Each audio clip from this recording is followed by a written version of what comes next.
te lanzan una pregunta de convulsión febril. Dice, la frecuencia de convulsión febril es, entonces vamos a saber primero qué es la convulsión febril. A ver, la definición de convulsión febril es un fenómeno de la lactancia, de la infancia, o sea, agarra esos grupos que habitualmente se producen entre los 3 meses y los 5 años. Tenemos ese rango amplio, ¿ya? De 3 meses a 5 años de edad. A veces te preguntan de un pico. El pico es de 6 meses a 9 meses. Ese es el pico, pero ese es el rango, miren, de 3 meses a 5 años de edad. Y esto está relacionado con la fiebre, ¿ya? Y esto es importante, mira. Está relacionado con la fiebre, pero sin datos de infección intracraneal o causa identificable.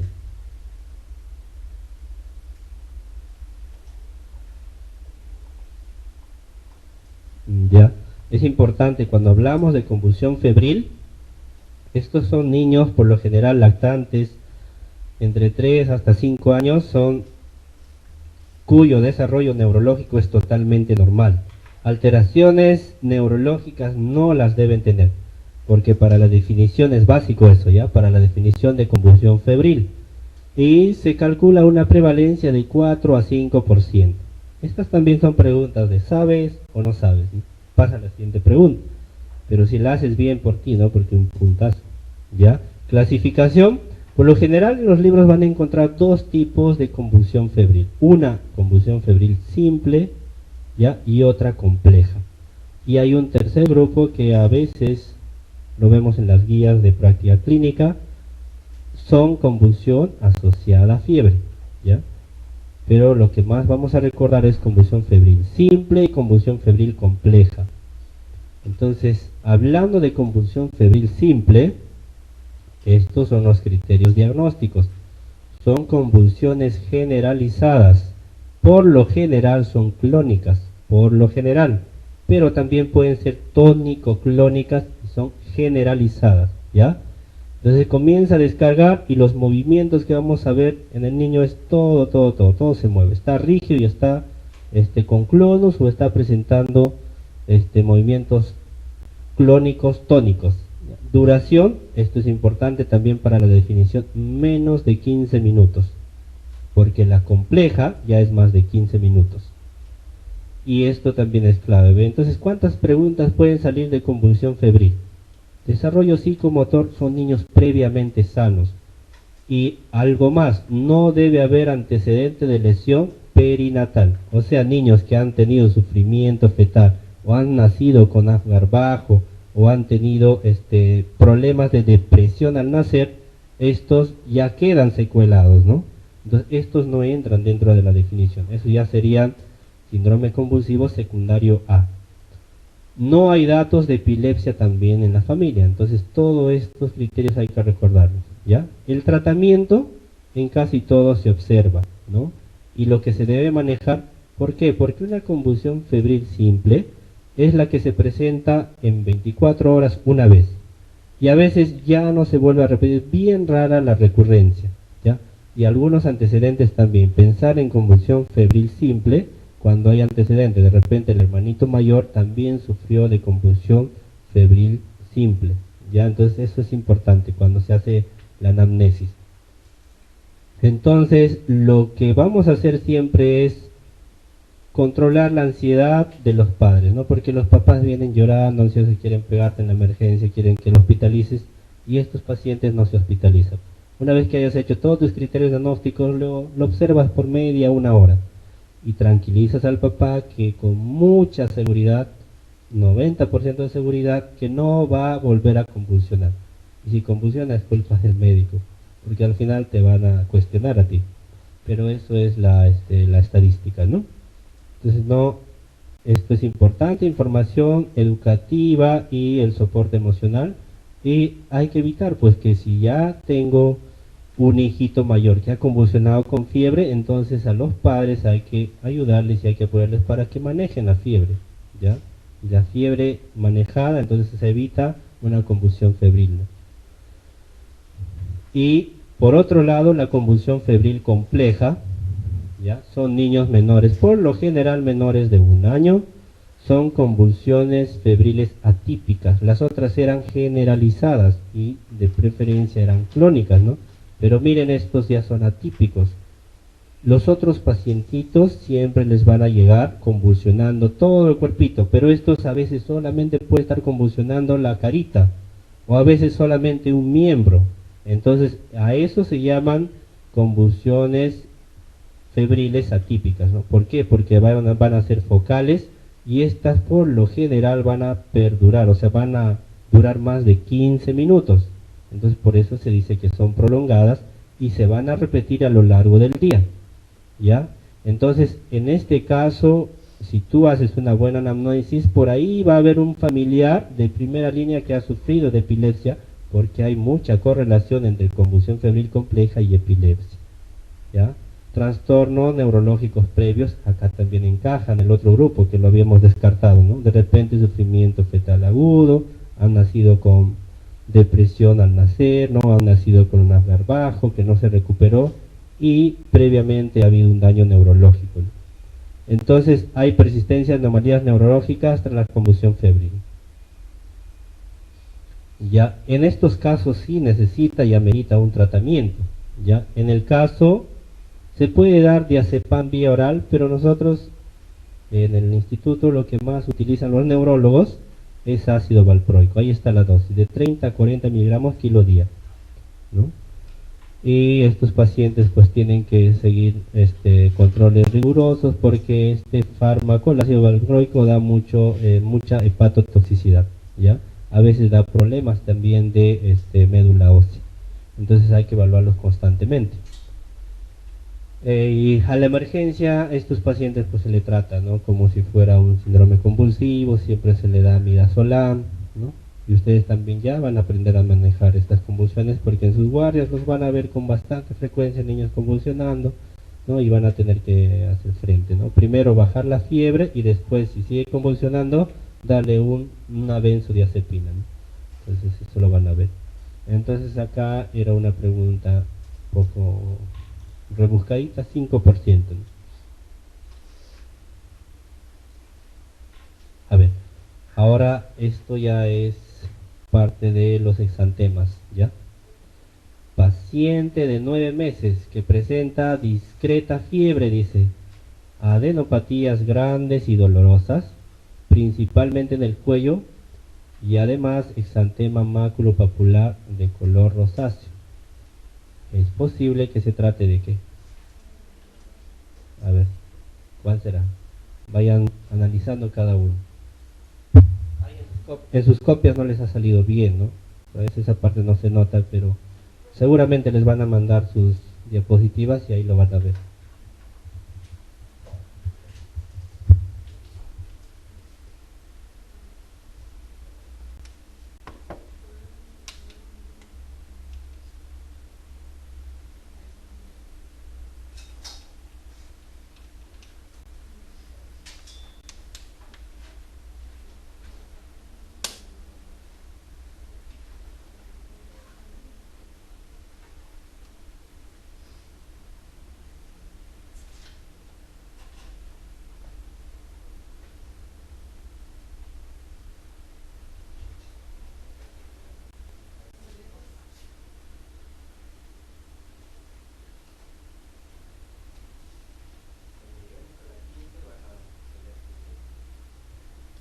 A ver.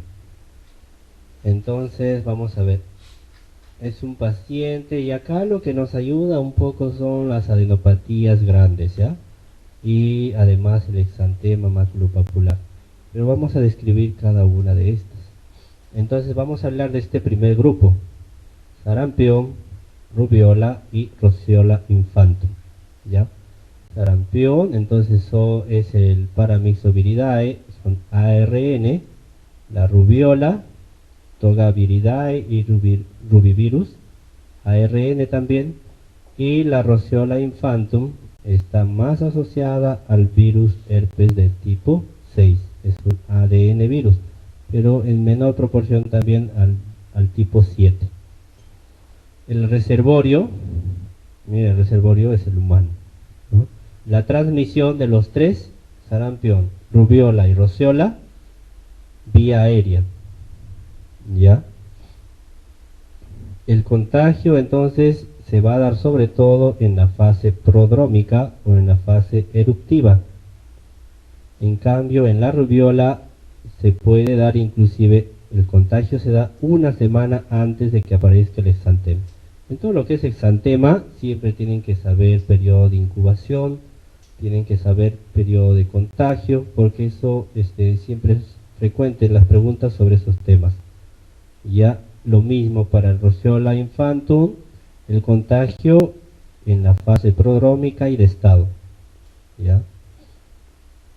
La prevalencia, esto es una referencia nada más, ¿ya? En preescolares, sarampión, rubiola en adolescentes, por lo general, pero también se puede dar en grupos de menos edad. Y la roceola infantum en menores de 3 años de edad. Entonces el periodo de incubación, estas son preguntas trancas, ¿no? Estas sí tienes que memorizar. Periodo de incubación de sarampión te dicen 10 a 12 días. De rubiola 14 a 21 días, ¿no? Y de roceola infantum, ¿con qué otro nombre se le conoce? Exantema súbito o sexta enfermedad. ¿Ya? Ahí el periodo de incubación de 5 a 15 días. Acá vamos a ver las típicas manchas de Copley, ¿ya? Esto lo van a leer con calma. Entonces, manchas de Copley automáticamente marquen sarampión, ¿no? Adenomegalias, sobre todo retroauriculares, rubiola, ya pensar en rubiola. Y hay un signo de Theodor también, pero no es, casi no preguntan de esto. Adenomegalias retroauriculares.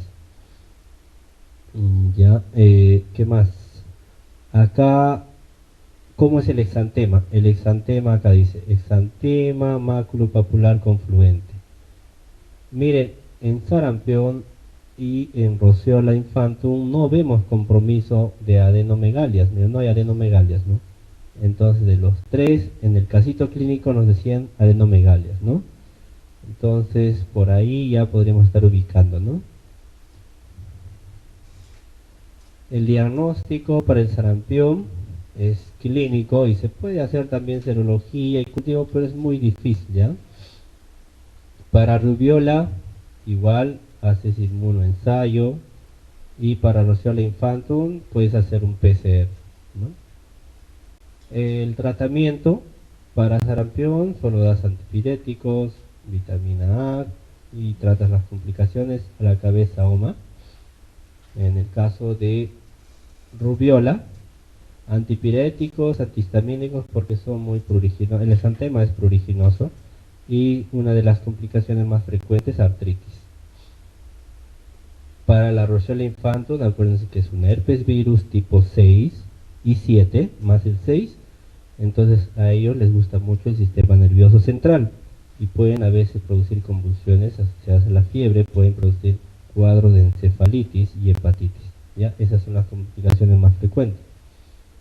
Entonces este pacientito, a pesar, fíjense que no está dentro del grupo etario de adolescentes, pero por la adenomegalia y por el tipo de exantema maculopapular de color rosado, como lo describían en el cuadro, acá, exantema maculopapular rosado, no confluente, ¿ves? Entonces es rubiola, ¿no? A ver, dice, niña de 6 años presenta dolor de garganta. 6 años, dolor de garganta, fiebre, y al día siguiente presenta un exantema eritematoso en todo el cuerpo, además de lengua frambuesa o lengua fresa. El diagnóstico probable, ¿cuál será? Te están hablando de una faringoamigdalitis y que esa faringoamigdalitis ha desencadenado el exantema, ¿no? ¿Y eso cómo se llama? ¿Cómo se llama? ¿Qué patología es? ¿Cuál? Anímense, ¿qué patología es? ¿Qué marcarían? ¿Ah? ¿Qué marcan? más de una bacteria, hay dos bacterias acá, pero una nomás. Vamos a ver, acá está. Entonces la fiebre escarlatina, el eritema infeccioso y la enfermedad de Kawasaki son las que más o menos van a compartir las características clínicas, ¿ya? Entonces estas tres se ponen así porque muchas veces se confunden, ¿ya? Por eso vamos a ver cada una de estas. Entonces nos dan un antecedente de faringoamigdalitis, ¿no? Entonces eso va a favor de fiebre escarlatina. ¿Por qué? Porque acá está implicada, está dentro de su fisiopatología las exotoxinas del estreptococo beta hemolítico del grupo A, o también denominado el piógenes, ¿no? Entonces este es el que causa los cuadros de faringoamigdalitis, ¿ya? En el caso del eritema infeccioso, el parvovirus B19, ¿ya? A este también, ¿cómo se le conoce? El eritema infeccioso, la enfermedad de la cachetada, ¿no? ¿Ya? Pues que es el niño abofetado, ¿no? Entonces, ¿quién lo produce? El parvo B19, ¿ya? Entonces, acá están los grupos de prevalencia, 3, 10, 5 a 15 años, y hay una patología que entra dentro de las vasculitis, enfermedad de Kawasaki. A veces dirán, ¿y cuándo veremos estas patologías? Cuando sean internos ahí en su rotación de pediatría del niño van a ver todas estas patologías con bastante frecuencia. Se ve todo lo que está en los libros. Ya, entonces no es solamente, bueno, en un hospital grande se ve todo esto, ¿no? Ya, en el caso de la enfermedad de Kawasaki es una poliarteritis, te da un síndrome linfocutáneo, una vasculitis febril, el origen se tiene todavía muchas dudas, o puede ser infeccioso o inmunológico, la cosa es que no se determina todavía. Ya, la transmisión para la fiebre escarlatina, las gotitas o las secreciones respiratorias, para el eritema infeccioso, para el virus B19, las gotitas de saliva, secreciones respiratorias, ya. En el caso de la enfermedad de Kawasaki ya debe haber predisposición del huésped, una predisposición genética. Y se dice que esta es una de las enfermedades que más se da en los asiáticos, ¿ya? Por su predisposición genética. Entonces ahí se ha estudiado bastante. Kawasaki, la mayoría de guías, o sea, de publicaciones, viene de ahí, ¿no? Entonces, el periodo de incubación está acá, de 1 a 7 días, de 4 a 28, y ahora vamos a ver la clínica, cómo es la clínica de la fiebre escarlatina, ¿no? Nos hablan de una fase de invasión de 24 a 48 horas. Hay síntomas generales, fiebre, dolor de garganta, vamos a ver amígdalas con exudado, hipertróficos, hiperémicos, ¿no? Y una vez que se ha dado la fase de invasión, ya se da la fase de estado que dura 4 o 5 días más. En acá ya se da todo el exantema típico, ¿no? Una fase es de filatop, hay el signo de Pastia y la lengua aframbruesada, ¿ya? Eritema infeccioso, en cambio, me va a dar dentro de la fase eruptiva, me va a dar un exantema maculopapular solamente en mejillas, por eso decíamos del niño, ¿no? Como si le hubieras dado una cachetada, se extiende a tronco y extremidades y es un exantema reticular. Enfermedad de Kawasaki, eso sí tiene más características. Inyección conjuntival, hay un edema, hay compromiso de pulpejo de dedos, hay artritis, como es una vasculitis, hay compromiso sistémico, afecta muchos órganos. Por eso puede darse miocarditis, artritis, algunas veces como es una vasculitis, inflamación de vasos de pequeño calibre, te va a dar problemas a nivel de las coronarias, ¿no? Y te va a dar aneurismas de las coronarias, dilatación de las coronarias, ¿no? Y siempre hay descamación de los pies, de las manos y del períneo, ¿no?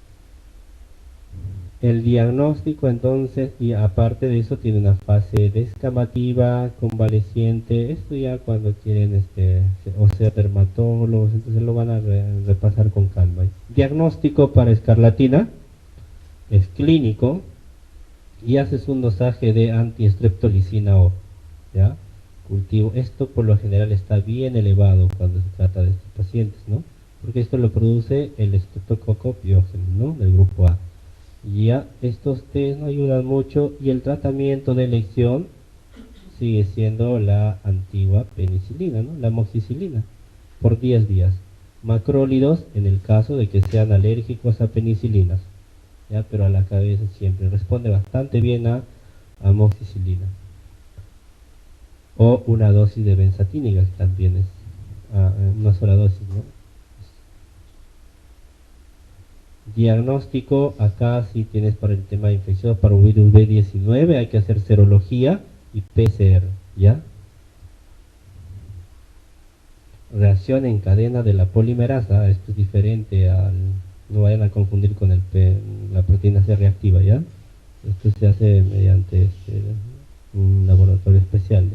Entonces, el RP en estos casos es solamente manejar de manera sintomática. En inmunodeprimidos es cuestionable el uso de inmunoglobulinas, ¿ya? Enfermedad de Kawasaki tiene ciertos criterios, vamos a verlo más adelante de repente, pero la fiebre es más de 5 días de duración, 5 o más días, y tiene criterios clínicos, criterios laboratoriales y el ecocardio. En estos pacientitos sí se da inmunoglobulina de tipo G a esta dosis por 10 días. Esto es bien caro, bien caro. ¿Ya? Ayuda bastante a controlar el cuadro. Se puede dar también dosis altas de ácido acetilsalicílico, se da dosis de 80 a 100, son dosis tremendas por 14 días, luego se baja, el uso de corticoides es controvertido, entonces la respuesta era escarlatina. Ya. A ver esta preguntita.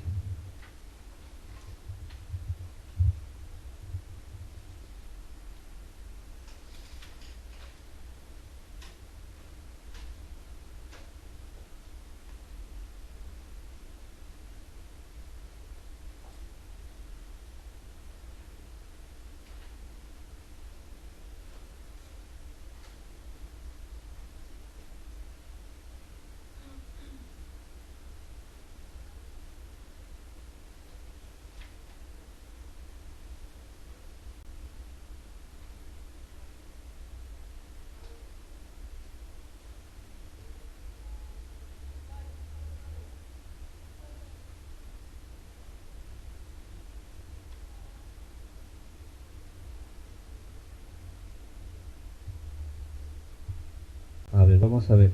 Acerca de los requerimientos hídricos, marque lo correcto, dice. En el recién nacido a término, el 40% de su peso representa el agua corporal total. ¿Verdadero o falso? ¿Qué dice? ¿Ah? El porcentaje es más, ya 60-70% corresponde a agua corporal total. El recién nacido a término tiene una pérdida ponderal fisiológica del 15%.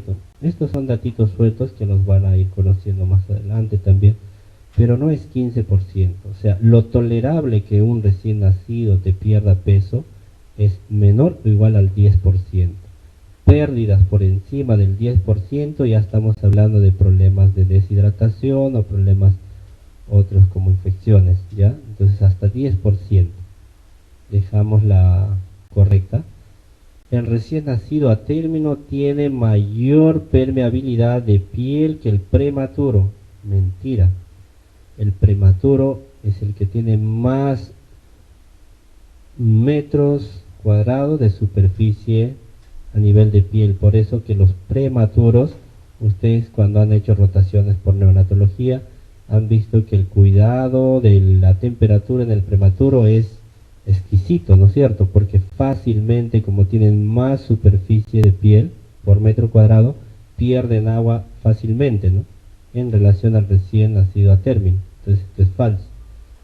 y las pérdidas insensibles de agua aproximadamente 30%, o sea, a través de la piel es más, ¿ya?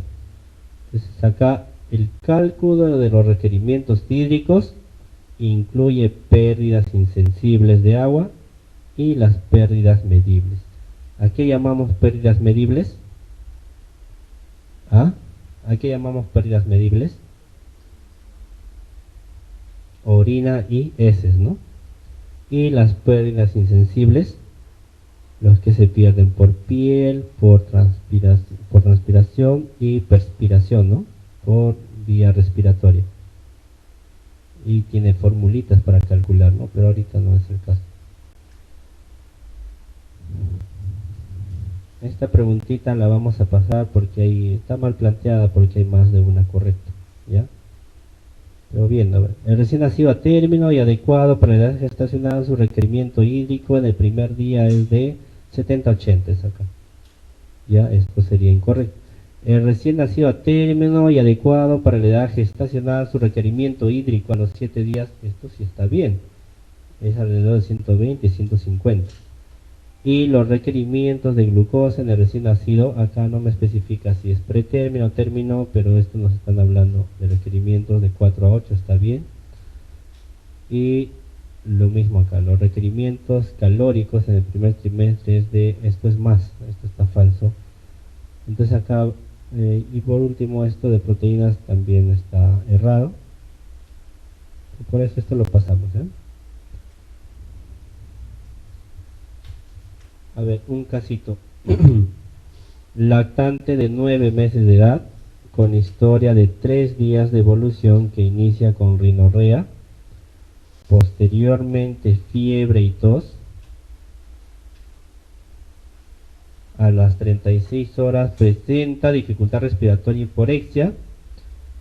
Hasta ahí, a ver, me están hablando de un paciente que probablemente esté haciendo una infección de vías respiratorias altas, me hablan de rinorrea que va más con problemas virales y rápidamente a las 36 horas ya comienza a presentar problemas de dificultad respiratoria y hiporexia.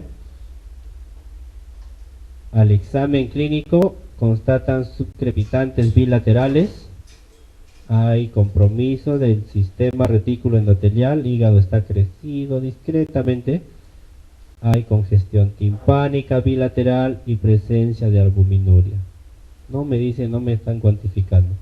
Su diagnóstico más probable es, esto es, parece que un cuadro viral respiratorio alto que se complicó al final con una neumonía. En este caso me hablan de subcrépitos bilaterales, una neumonía más que va para probable origen viral, ¿ya? Entonces descartamos shock séptico, otitis media bacteriana, se saca, entonces nos quedamos con proceso infeccioso probablemente viral.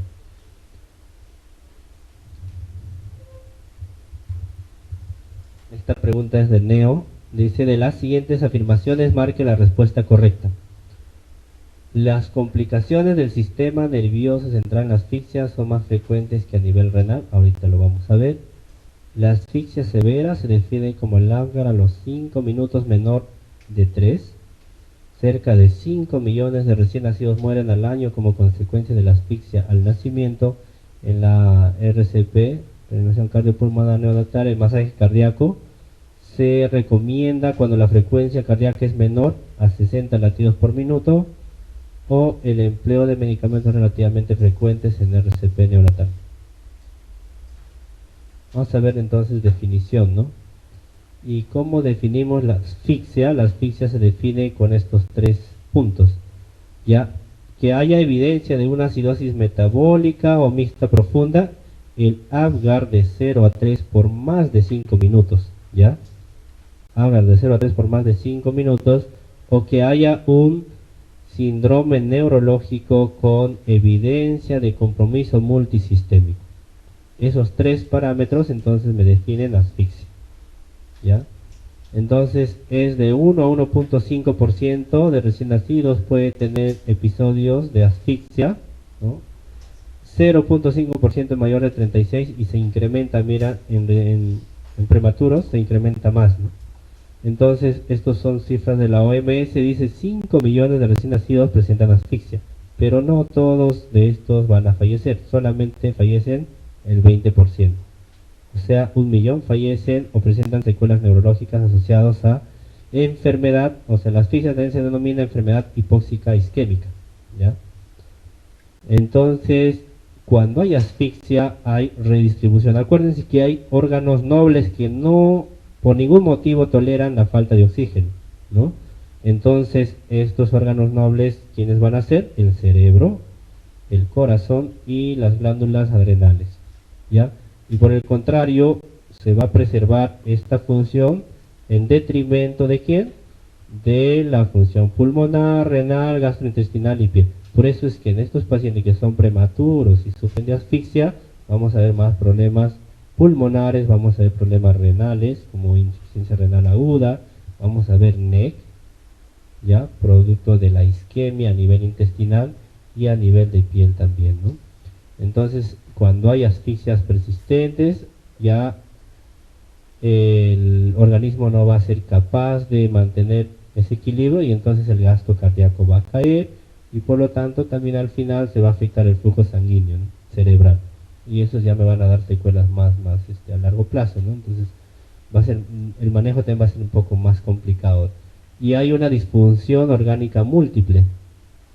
Como le hemos quitado oxígeno al riñón, el riñón se va a afectar, ¿no? Entonces a la cabeza está el riñón. Miren, de igual manera también si la asfixia o la enfermedad hipóxico isquémica se mantiene, el siguiente órgano a afectar es el sistema nervioso, 30%, cardíaco 25%, con pulmonar por ahí, ¿ya? Entonces la encefalopatía hipóxico isquémica son las que más secuelas a largo plazo me van a dar, ¿ya?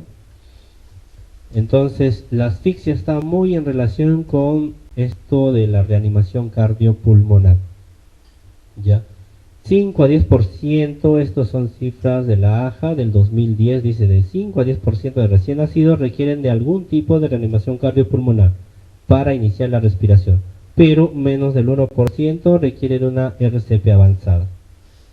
En prematuros, el RCP es más frecuente, 15%, ¿no? Eso es datos de la AJA, Asociación Americana de Cardiología, y en neonatos se mantiene el ABC, ¿no? Vías aéreas, ya vías aéreas, sistema respiratorio y sistema circulatorio, y el D son drogas, ¿ya? Vamos a ver entonces vías, manejar siempre tu ABCD, ¿no? Pero generalmente la mayor cantidad, menos del 1% va a necesitar esto, ¿no? Entonces es muy importante mantener la temperatura en todo este proceso. Esta es una diapositiva de justamente de la guía del reporte del 2010. No, hasta ahora no ha cambiado, pero hay 3 preguntas básicas acá, ¿no? Estas 3 preguntas siempre están. Gestante a término, ¿es a término o no es a término? El niño durante el trabajo de parto nació ya, bueno, respiró, lloró o tiene buen tono, y de acuerdo a eso vamos a seguir el fluxograma, ¿ya? Esto lo revisan con calma y acá también vienen algunas preguntas que vamos a ver. Entonces, de las siguientes afirmaciones, de las que hemos visto, marque la respuesta correcta, dice. Las complicaciones del sistema nervioso son más frecuentes, no, es la renal, ¿verdad?